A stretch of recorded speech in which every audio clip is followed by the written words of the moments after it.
Dan saat ini kita sudah terhubung melalui line Zoom bersama Pak Praska Putrantyo, CEO dari Advisor. Apa kabar Pak Praska? Ya, pagi Mas Ki. Ya, kabar baik. Pagi. Terima kasih sudah bergabung bersama kami. Semoga kita sehat selalu ya Pak Praska ya. Baik, ini bicara mengenai pengunduran diri dari Biden dari Pilpres berikutnya begitu ya, yang tadinya menghadapi Donald Trump tapi kemudian sudah Ya, turun, tidak jadi mencalonkan dirinya dan sekarang digantikan oleh Kamala Harris. Kalau kita lihat data penutupan bursa Amerika Serikat kompak menguat begitu, itu juga yang terjadi di bursa Eropa dan juga di bursa Asia di pagi hari ini juga menguat. Analisis dari Anda seperti apa? Apakah kemudian pengunduran diri dari Biden ini dapat menekan aset berisiko? baik.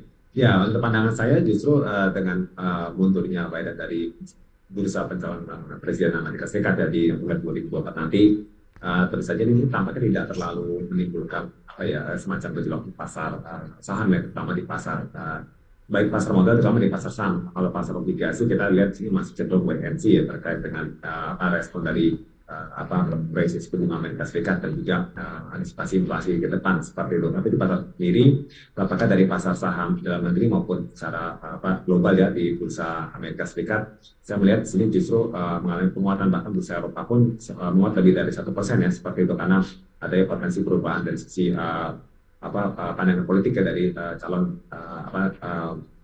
presiden nanti Kamala Harris ya, serta calon wakil presiden nanti yang masih akan dinanti oleh pasar, kira seperti itu. Dan juga di sini kan tampaknya juga secara elektabilitas ya, polling dari di awal Juli menunjukkan bahwa uh, calon presiden Donald Trump ini kan masih lebih unggul dari beberapa negara bagian ya, di Arizona, Nevada dan berbagai macam negara bagian lain, itu sekitar rata-rata 44 sampai 51% ya range-nya, dan ini jauh lebih unggul dibandingkan juga dengan Biden dan juga Kamala Harris seperti itu. Jadi mungkin pasar malah lebih menanti bagaimana jika Donald Trump itu terpilih jadi presiden, dan apa nih kebijakan luar negerinya, dan juga dari sisi isu-isu yang bisa apa disorot oleh pasar, terutama mungkin ancaman perang dagang yang bisa berpotensi kembali terjadi ya, sebagaimana kita lihat kan di tahun 2018-2019 tempoh lalu ya, yang sempat apa ya menjadi sentimen pemicu fluktuasinya pergerakan pasar modal termasuk Indonesia seperti itu. Oke, kalau digali dari sisi investor, mereka walaupun memang dua-duanya nggak ada mending ya, mending perang dagang atau perang fisik yang kemudian sekarang terjadi di eh, Timur Tengah dan juga di Eropa begitu, dan ini juga ada apa namanya campur tangan dari Amerika Serikat di kedua konflik ini gitu ya. Mana yang Ya. sebetulnya dinilai lebih mending lah dari point of view investor?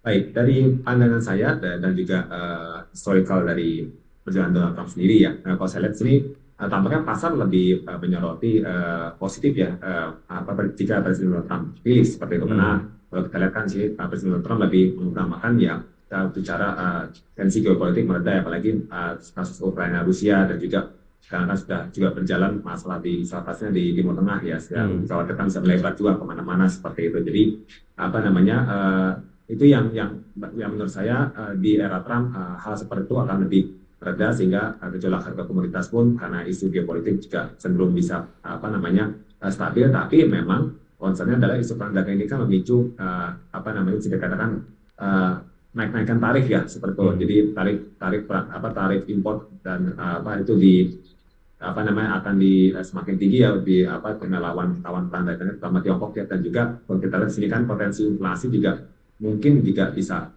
kembali meningkat, meskipun secara apa namanya tendensi kalau Presiden Donald Trump saya kirakan lebih tendensi pada tingkat suku bunga yang lebih rendah untuk menolong atau mendongkrak pertumbuhan ekonomi Amerika Serikat, dan seperti itu juga mungkin agenda apa namanya untuk masalah imigran ilegal ya. Hmm. Nah, ini juga menjadi hal yang disoroti kembali ya jika Trump kembali terpilih, kira seperti itu.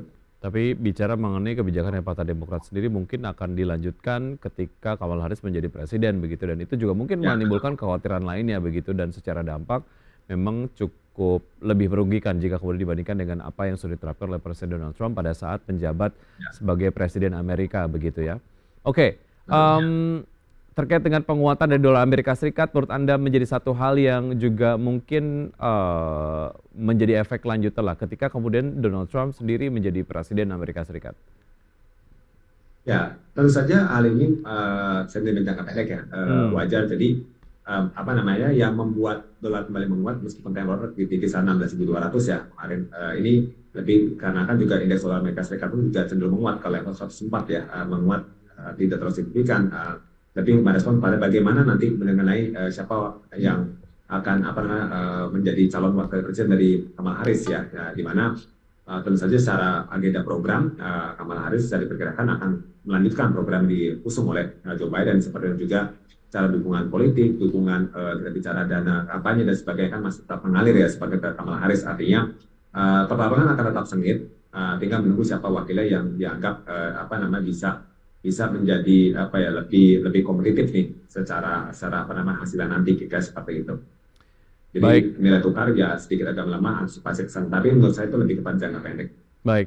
Satu hal yang juga mungkin menjadi concern terkait dengan kepresidenan Trump juga ini digadang-gadang dapat menyebabkan lebih banyak konflik dengan Tiongkok dan juga ini dapat Ya, mengaruhi keberlanjutan mobil listrik.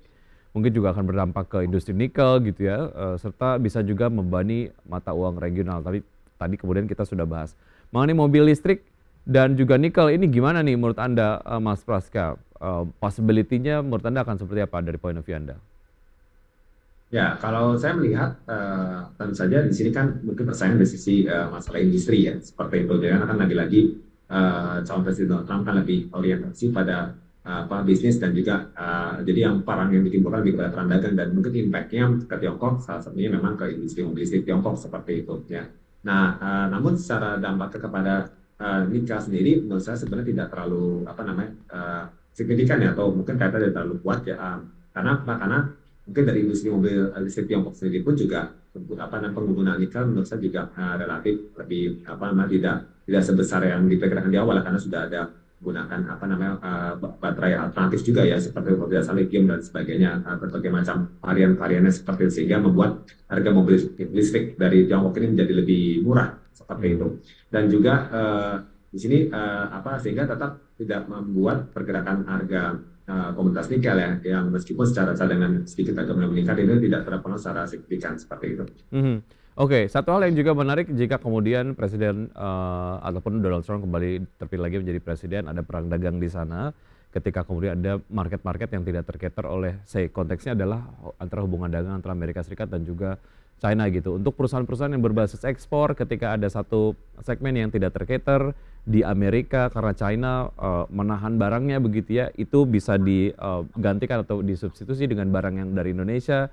Artinya, Ya, walaupun memang ada sentimen perang dagang, Indonesia masih bisa mendapatkan kesempatan di situ ya, khususnya untuk sektor-sektor yang secara eksportasi sudah kuat gitu. Nah mungkin untuk beberapa sektor ini malah jadi positif ya Pak Praska?